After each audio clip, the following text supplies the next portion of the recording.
Welcome back to Ethertail Radio Theater. Scott Paulson and I continue our conversation with Jerry J.R. Strayve Jr., author of First Spouse of the United States, and Jerry's going to read us some excerpts from the book. So, Jerry, tell us a little bit about the reading that you're wanting to share with us. Okay, Wade. This is one of my favorite parts, is reading. And what I'm going to do is take snippets from different chapters. And in the last portion of our program, we had talked a little bit about the Turners, Josephine and President Turner. And in that scene,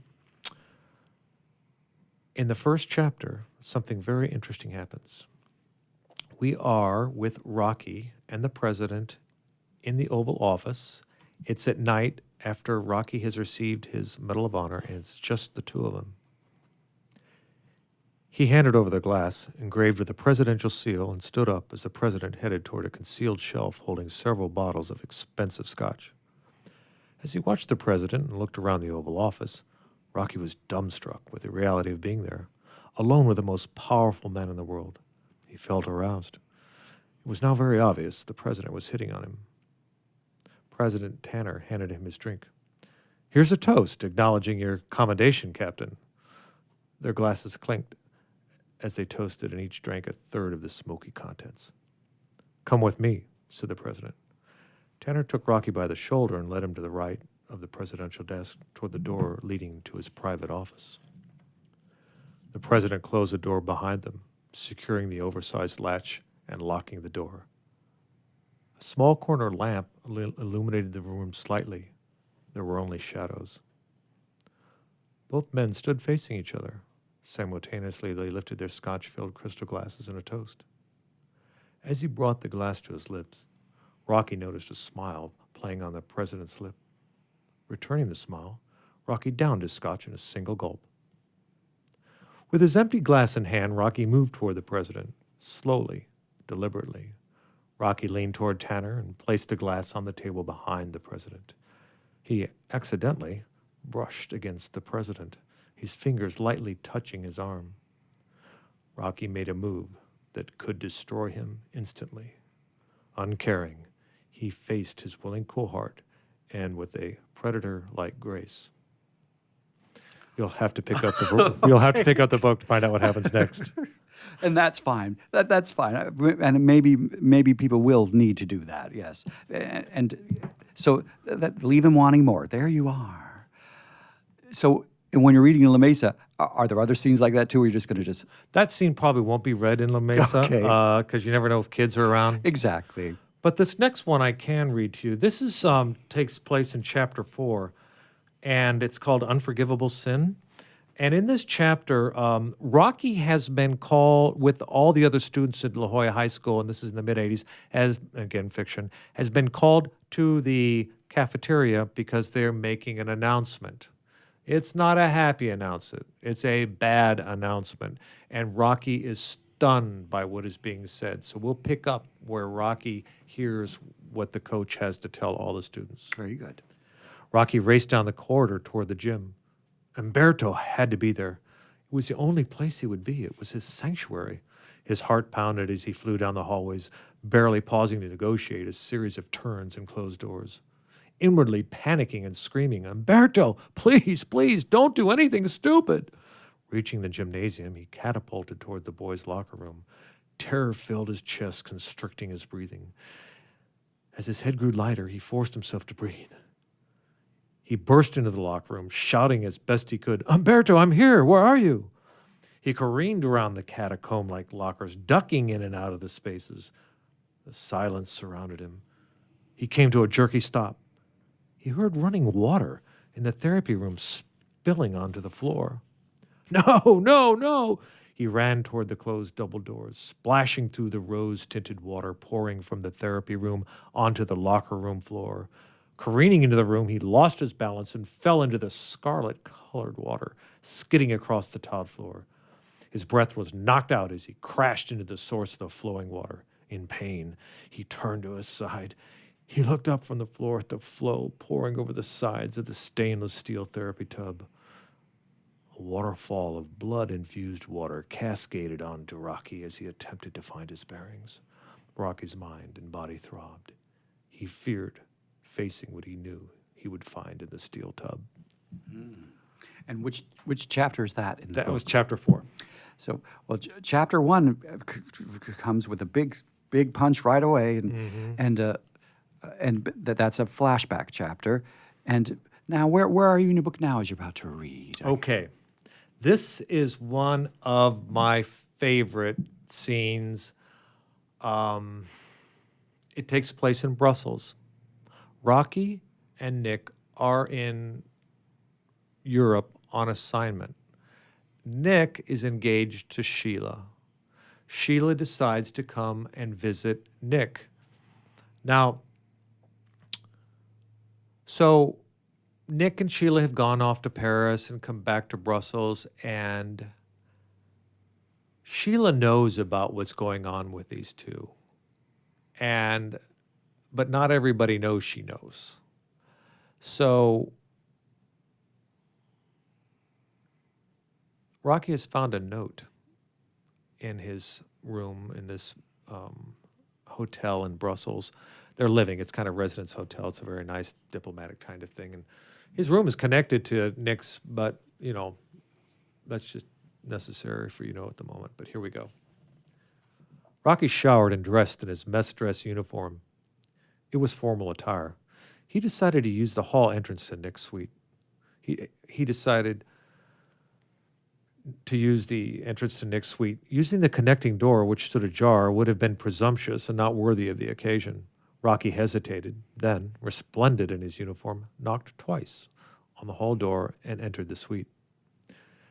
Sheila had been transformed into an Art Deco beauty. The plunging neckline brought his progress into the room to a dead stop. She shimmered. She was adorned in a sleek silver capelet gown hugging every curve. Nick wore his white dress naval uniform, an apparition, a debonair leading man in a steamy romantic film. The magical couple were pressed against each other. Sheila giggled as she whispered something into Nick's ear. He moaned as she nibbled on his earlobe. They turned toward Rocky. The bête noire scene had ignited Rocky's imagination. Both holding champagne glasses, their arms wrapped around each other's lower backs, they stood facing the door and watched him enter. "Oh, Rocky, you caught us," Sheila gleefully said as she handed her glass to Nick. She floated over to Rocky as he closed the door behind him. "Oh, we are so glad you're here." She kissed him squarely on the mouth. She smiled and laughed as she ran her hands down his back. Rocky stood stunned. She took his hand, squeezed it, and drew him over to where Nick was standing. Admiring his handsome lover, Nick handed the 2 glasses to Sheila. Rocky's lip parted slightly as he faced Nick. Nick took 2 steps forward, wrapped his arms around Rocky, and kissed him. Feeling Nick's tongue in his mouth, Rocky threw his hands around Nick's head and drew him closer. "Okay, boys, that's enough for now. Join me for some champagne." The boys slowly separated, holding hands as they walked over to Sheila. She leaned toward them, accepting a kiss on her cheeks from both men. Rocky placed one of Sheila's hands in both his hands. "Thank you, Sheila." "No, thank you, Rocky." She smiled at him. Her steel blue eyes have returned to their bright blue luster. "Yes, thank you, Sheila," echoed Nick. "Don't be silly." Sheila patted Nick on his arm.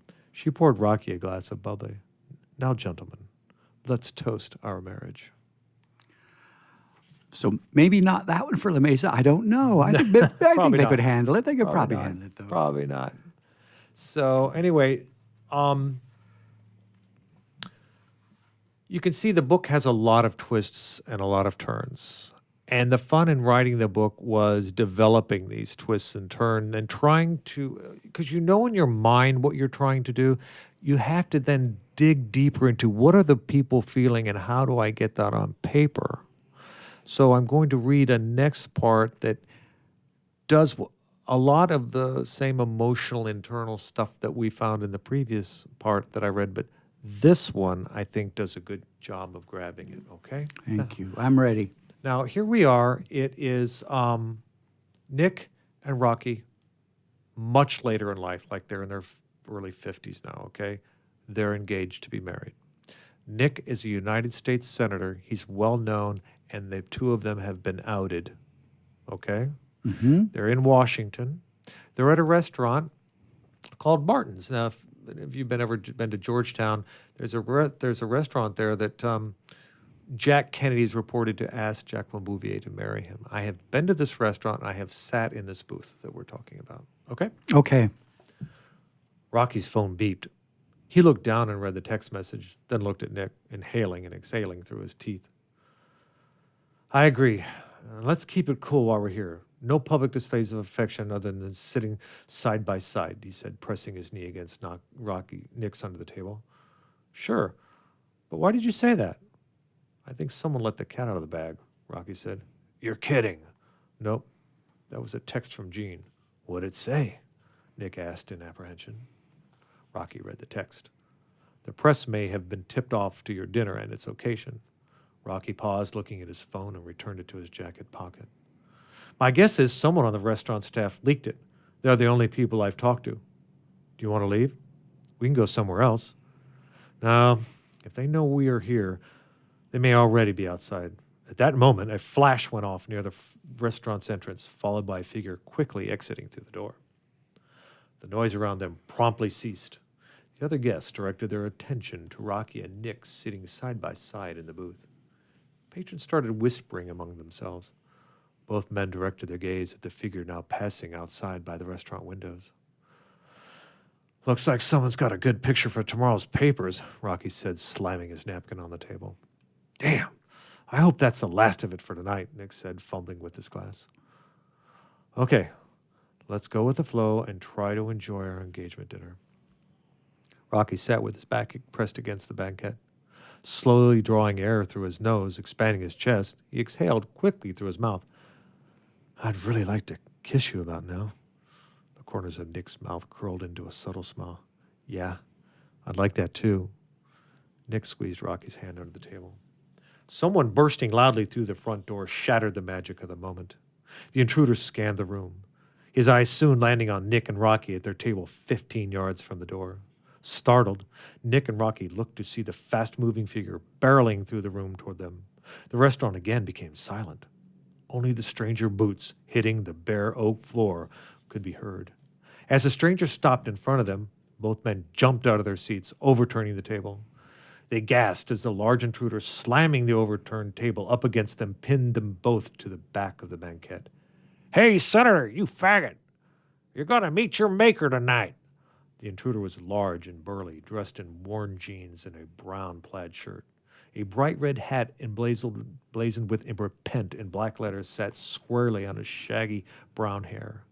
A coarse, splotchy beard failed to cover his pock-marked face.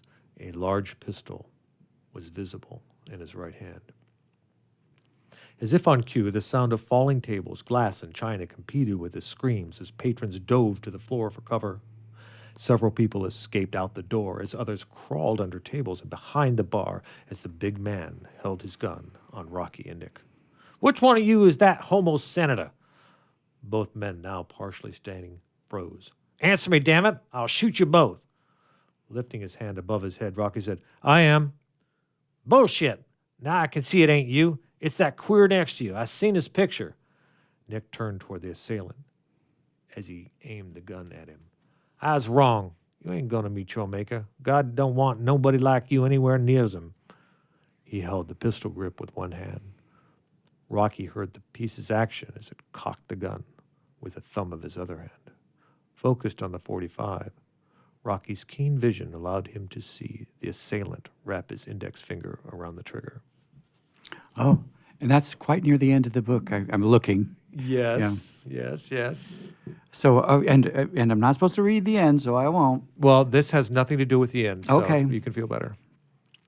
All right. So, if you go to La Mesa and on Saturday, September 14, from 11 to 1 at the Barnes. It's the Barnes and Noble. It's a Noble in La Mesa. The Grossmont one, you can meet J.R. Strayve Jr. Right. and and Mr. Strayve will autograph a book for you. I'll be happy to do that. And you can also visit his website, www.jrstravejr.com and learn more about his projects coming up and his other live appearances. And remember, Strayve rhymes with gravy. That's right. So you But it's spelled different. It is spelled a little different. Yeah.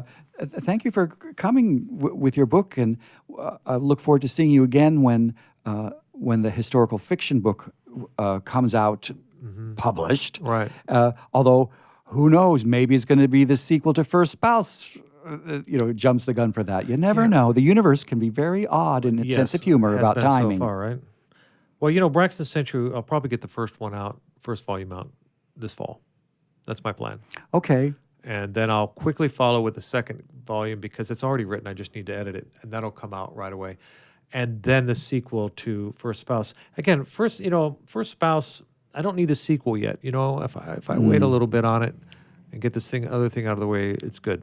And that reading you just did with the potential assailant in the red hat, what year was that? Was that like nowish? That would be 2019. Yes, so nowish. Okay, got it. All right. So that was a very interesting question you asked because this happens as they're thinking about what would it be like. These guys are together, and one is a senator, and hey, it's time to start going for it. So this incident plays an integral role in the election process. Yeah, and I'm looking forward to a real election coming up as well. Yes, both are going to be very. Hopefully, interesting. it won't be as exciting as this one is. No, I hope not. Hopefully, much less eventful. But with a book, it needs to be eventful, and this one certainly is. I would like to mention one thing, though. Yes, Mr. Strayve. Particularly, there's a character in this book called Sheila. Oh, I'm so afraid of where you're going with that. Sheila is somebody you want to get to know. She has unbelievable character, strength, and wisdom and compassion. And she plays a very important role in this book.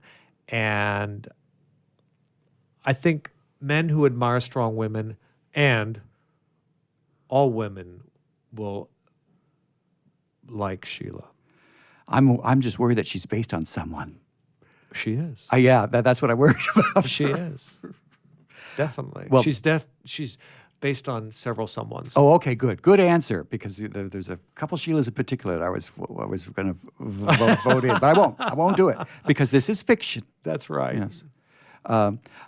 So thank you again, Mr. Strayve. We'll hear from you again soon. Perhaps they'll see you in La Mesa. They can either time travel and do it, or they can figure it out. There you go. Thank you for having me. Appreciate it.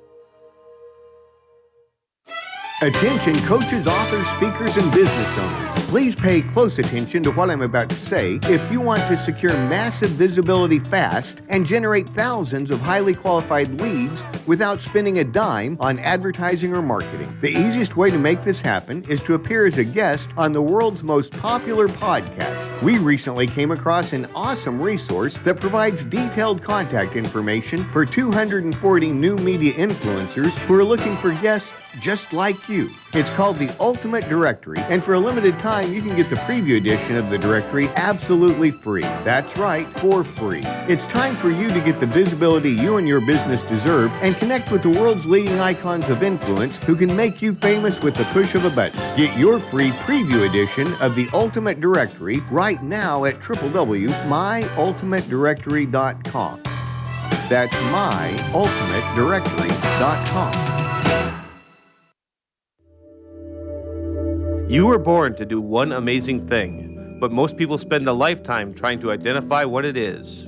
If you're in a job you don't like or are unemployed, if you're in a state of transition or just can't shake that nagging feeling that you were meant and made to do something extraordinary, then the Reinvention Workshop is exactly what you need.